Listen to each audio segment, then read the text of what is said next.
Ons is vandag een dag na die geboorte van Jesus. En ek wil graag vir jou Lukas 2 vers 19 lees. Maar Maria het al hierdie dinge bewaar en dit in haar hart oordink. Ek dink daai eerste dag na Jesus se geboorte was waarskynlik nie so dramaties soos die oploop nie, nê. Die ster, die herders, die engele, die wyse manne. Nou is daar geen engele nie, daar's geen herders nie, daar's geen groot oomblikke nie. Net 'n ma wat haar kind vashou, 'n nag wat verbygaan en die volgende oggend gewone asemhaling, niks van daai opgewondenheid of daai butterflies of wat ook al nie, in haar hart wat alles bewaar. Maria het nie alles verstaan nie, maar sy het alles onthou. Sy het nie probeer om God se plan uit te pleis nie, sy het dit ontvang. En dit leer ons iets baie belangrik, dat geloof is nie altyd om antwoorde te hê nie, maar om God se teenwoordigheid te vertrou en te vertrou dat dit wat hy sê so sal wees. So ek wil jou vra om 'n geestelike oefening saam met my te doen, en die doel hiervan is om soos Maria te bewaar en nie iets na te jaag nie. Nie vir iets te gaan soek nie, maar vir iets te wag eerder. Vir die Here se tydsberekening en die Here se stem in jou lewe. So ek wil jou vra, kom ons word net stil. Doodse stilte nou net. Ek hoop jy sit gemaklik, jou voete op die grond, hande oop op jou skoot. Al net stadig asem, konsentreer op jou asemhaling.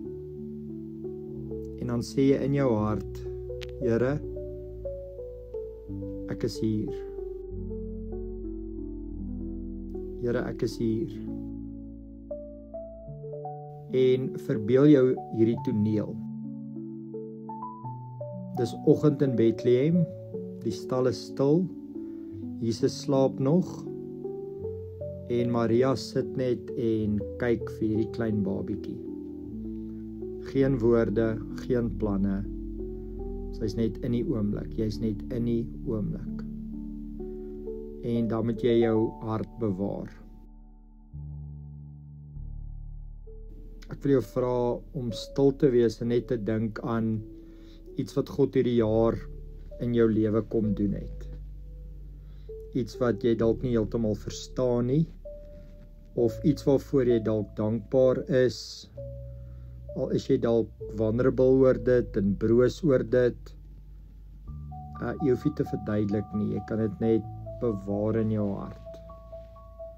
En jy kan sê, ek weet ek hoef nie nou te verstaan nie, maar ek wil vra Here dat U self aan my sal openbaar. En dan kan ons net lekker rustig saam bid. Here God, dankie dat U gekom het, nie met lawaai nie, maar met liefde. En soos Maria wil ek vandag nie alles verstaan nie, maar ek wil alles vertroetel en koester. Ons bring vir U ons vreugdes, ons vra, ons onsekerhede, ons hoop. Leer ons om stil te wees voor U, om U te vertrou, selfs wanneer die pad nog nie heeltemal duidelik is nie. Dankie vir Jesus. God met ons, God naby ons, God in ons gewone dae. Amen.